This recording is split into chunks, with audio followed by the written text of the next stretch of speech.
You are listening to Season 2 of The Diary of a Wannabe Writer, the short and often daily podcast in which I chronicle my life and attempt to be a writer by writing daily. Sometimes.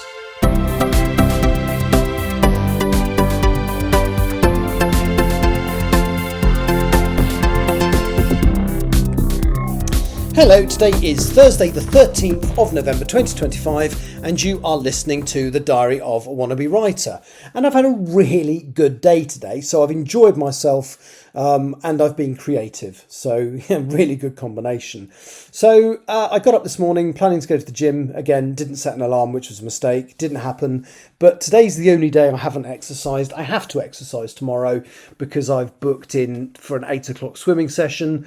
And if I fail to turn up, they charge me for booking and not turning up. So that ain't going to happen. But what I did do today, as well as getting the last bits of the house tidy for Tanya Campbell to come over earlier, which involved a lot of cleaning, hoovering and washing. The other thing I managed to do after I'd done all that was I sat down and completed chapter 19 of Self-Portrait. Now, this chapter, I thought I had one scene left to write. So I was on approximately 3,000 words 2 days ago when I last wrote it. Didn't write any yesterday because I got so into my cleaning. But I thought I had one scene left to write. And I suddenly realised it probably needed to be 2 scenes. And the reason for that was basically a message needed to get through to Saywood telling her something really, really important. That means she has to make a decision about what she's going to do next, like immediately. But I suddenly realised that message couldn't be direct. It would have to be passed via someone. And the logical person to pass it via is Molly. Now, Isabel has a sort of friendship with Molly, but Molly has just had Isabel's son kidnapped from her own home. One of her staff died in the kidnap. So when Molly sees Isabel on the phone, her first thought is, oh God, she's going to have a go at me. And she doesn't, obviously. Isabel understands exactly who's done what and who's responsible and doesn't hold Molly responsible at all. But then it's like, I need to get a message to Saywood. I think she's with Jagvir right now. You have Jagvir's number. I can't be seen to be contacting him or her directly.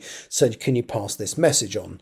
So that was a lovely moment because the staff at the house know Saywood. They've met her. They kind of understand some of what's going on. And there's this wonderful moment where there's a revelation. Isabel says, Saywood isn't who you think she is. She's this, that and the other. And Mr. Harris, who's effectively the butler at the Ainsley estate, and works for Molly now, Sir Teddy's died, sort of says, I don't believe, excuse me, I don't believe a word of it. She can't be, she is real. I don't believe that she's not who we think she is. Which is a nice moment of support for Molly and indeed Saywood from people that don't know her that well, but have met her and obviously have decided she's a creature of integrity. But then there's the moment where then Molly calls Jagvir to say Saywood needs to go now because they know where Saywood is and they're coming for her now. Get her away from wherever she is, which is again a really intense moment. And then I suddenly thought, Molly and Saywood, good friends, haven't spoken to each other in this book at all. They've been kept apart deliberately. And I suddenly thought, wouldn't it be nice if If Molly knows that Saywood is with Jagvir, she asks if she can pass the knowledge on, the message directly on to Saywood. So we've got a scene that I hadn't envisaged. And it's the first time these people who are genuinely close, they really like each other. It's the first time they've talked in the entire book. And it's Molly having to pass on a devastating message, which is effectively, pardon my language, but get the fuck out of there, they're onto you. I loved writing it, I really did. It was so much more dramatic doing it that way than my original plan.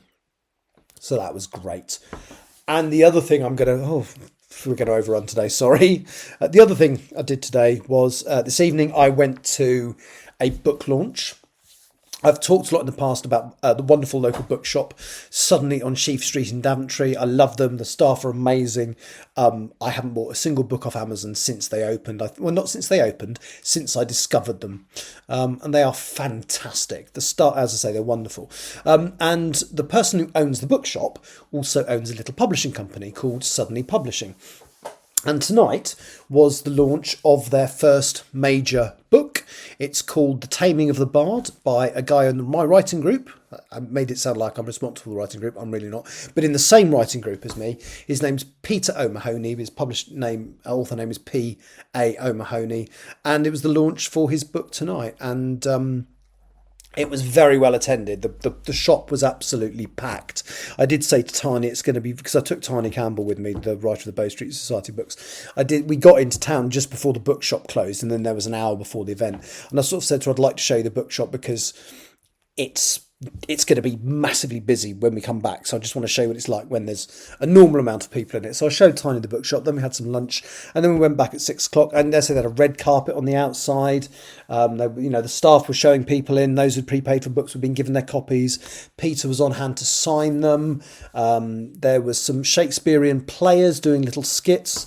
And there was one little bit where they said at the beginning, we need a couple of volunteers from the audience. And the predictable thing happened. Nobody volunteered. Now, I've got a personal policy with stuff like that. I never want to go in leaping going, me, I'll do it. But if there's silence of more than about 3 seconds, I'll go, yeah, I'll volunteer. And that's exactly what happened. So I volunteered and I got to play the part of the wall, which I can't remember what scene it was from. I think it was from the play within the play. But there's a scene where somebody's speaking through the wall, so my hand had to have my fingers had to be split so he could whisper through my fingers as though it was the wall. It was a lot of fun, and everybody else they drafted in because nobody else volunteered, so they kind of bullied other members of the audience to take in the part. But it was a lot of fun, I'm looking forward to reading the book.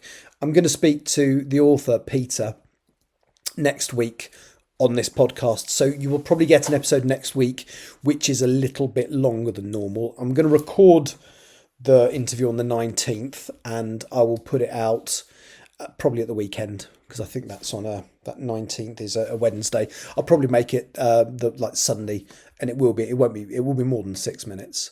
But no, I'm looking forward to reading the book. It looks absolutely gorgeous. It's actually produced, because obviously a publishing company gets somebody to produce it. The people that made it are called Gomer Press, Gomer, based in Wales, and the book is absolutely gorgeous. There's gold on the what do you call it? Not on the exposed bit of paper. The not on the front or the sides. On the sides of the pages. So you've got gold when the book is closed. The cover artwork, which is designed by Charlie, who is our creative director of Suddenly Publishing.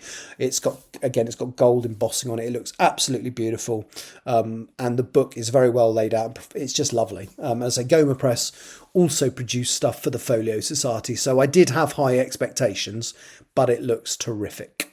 Anyway, so yes, I'll hopefully talk to Peter next week, and I'm actually going to ask the guys at Suddenly Publishing if I can interview them for an episode to put out further down the line.